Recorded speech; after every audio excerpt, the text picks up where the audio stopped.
dobry Państwu, to jest 32. Forum Ekonomiczne w Karpaczu.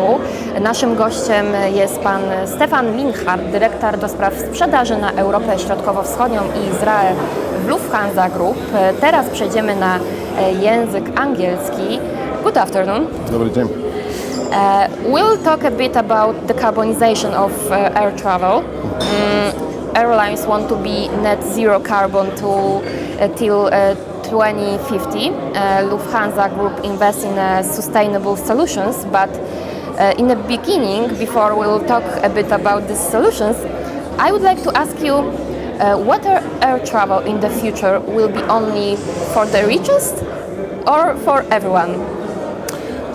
Hard to predict right now, but I still do believe and I do hope that it's for everybody basically. Although we seriously also, under the light of sustainability, we seriously have to talk as to whether buying an air ticket for €9 to go to Mallorca, for instance, is sustainable, and that this is a business model which is sustainable as such. But in total, what we're trying to do is we're trying to connect people, cultures and economies. And the more people are traveling, the more people are to see the world, the more people were able to connect with each other, with different cultures, different economies, different habitants. I think the better this world is off, and this is why I do hope that travel will be for everyone. Okay. Lufthansa is the first airline group which launched a fare for more sustainable flights. You invest as well in sustainable aviation fuels. And in your opinion, these fuels, they are the key of to success of decarbonization? Absolutely. If we will be able to produce and to get sufficient supply of sustainable aviation fuel, which is basically the word for any aircraft fuel which is not from fossil resources, there are different technologies on the market right now. They're all developed, they're all working, but the question is about the supply. There's just not enough supply on the market right now for what we would need in order to fly more sustainable. And the other thing is that still these kind of producing sustainable aviation fuels is quite expensive. So I think we have a ways to go there, but I think this is definitely the game changer. But until then, we're having several initiatives on the way as Lufthansa Group, and we take pride in that. We want to be pioneers when it comes to more sustainable flying. We are a heads up here because although the global aviation industry is only responsible for roughly 3% of the global CO2 emissions, still we need to do something in this respect, and we take this responsibility very seriously. Yes, you mentioned costs. These aviation fuels are even 3 or 4 times more expensive than this traditional one. How expensive will it be when we talk about the tickets in the future? Hard to predict. I do believe that when we talk about the global industry, or the airline industry, we have to have a level playing field on a global level, right? We cannot have different regulations in Europe than different than in the US, in Asia, or in the Middle East or Africa. So, having said that, I think we have to find a way over the years that the production of sustainable aviation fuel also has an economical bit to it. Let's say that not every airline, or at the end of the day, that the traveling passengers have to pay the bill for all of it, but we find a way to produce SAF in a cheaper way so that it's affordable for everyone, right? But at the end of the day, and this is also a statement which can be said as total, the airline industry is still a quite expensive industry when you consider everything: making an airplane fly, purchasing an airplane, fueling an airplane, servicing an airplane, overflight costs, maintenance costs, you name it. So I think it's good for everyone in the supply chain that flying has some worth yet again. That doesn't mean that we're going back to every single ticket costing thousands of euros like it used to be in the 70s when there was no euro, but you know what I'm talking about. But still, that what we are offering as an airline or as an industry has some worth also to the passengers and clients. I think this is the balance which we have to find at the end. Okay.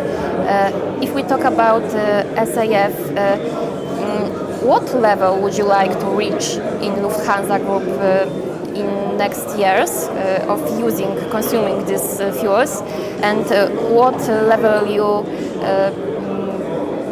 you have now? We have set ourselves quite ambitious goals. We want to reduce CO2 emissions by 50% as per 2030, so that's not far ahead, to be honest. Yes, it's only 7 and years. zero emissions as of 2050. These are our goals and ambitious goals, but we're working very hard to achieve them. As I said, the real game changer is sustainable aviation fuel to an amount which is needed to reach that, but there are also some other initiatives which are going on and also some other things which we can do. For instance, single European sky, meaning the total harmonization of air traffic control within the European Union would be a huge step in order to reduce emissions. Still, every single member state of the European Union is taking care of their own air traffic control, and they do it with pride. But when we talk about efficiency of flight operations, this would be one big step into the right direction if we would have one European single sky under one air traffic control. That would reduce CO2 emissions by several percentage points already. So there are several steps and initiatives which we can push besides from SCF. So this is why I'm confident that we'll reach our goals. We have to. There's no other way. You're modernizing the fleet as well. Can you tell us more about it? How can be the reduction of carbon emission thanks to this solution? Quite sufficient, I have to say. First of all, Lufthansa Group has 200 aircrafts until 2030, which we'll put into our fleet. New gen aircrafts basically means those are aircrafts which have modernized technology, modernized engines, modernized fuselage components. So that means that CO2 emissions on a single flight is reduced by up to 40%, which is quite significant. Plus, what is also a very nice initiative which we have just put in, we have found a way with a partner in the industry to invent a so-called AeroShark technology. Sounds a little bit weird, and it is in a way, because it is a sufficiently produced skin like the shark skin, which we have put on our aircrafts like a folio, and that's for the airflow in travel is optimized, and that at least reduces CO2 emissions on a single flight by 1.1%. That sounds not much, right?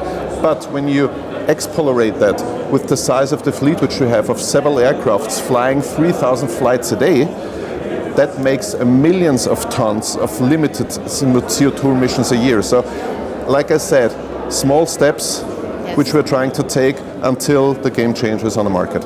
Okay, and what about Poland? How is Lufthansa doing on the Polish market, and what are your plans for the future in Poland? Actually, we are taking a lot of pride in working in the Polish market. Poland is an excellent market for us. Most people don't know that Poland is, for Lufthansa Group, the second biggest employer in Europe after Germany. We have 3,000 people employed here in Poland. We are flying 7 airports in Poland, which is, I would say, second to none when you compare to Italy and Spain. Poland is number 3 outside of the home market of Germany when it comes to amount of destinations which we're serving. We are having 300 flights a week to Poland, so the future looks bright, I do believe, and we want to be part of that. Thank you for our conversation. Thank you for having me. Gościem Dziennika Gazety Prawnej w studiu DGP i SGH był pan Stephan Linhart, który jest dyrektorem do spraw sprzedaży na Europę Środkowo-Wschodnią i Izrael w grupie Lufthansa. Dziękujemy.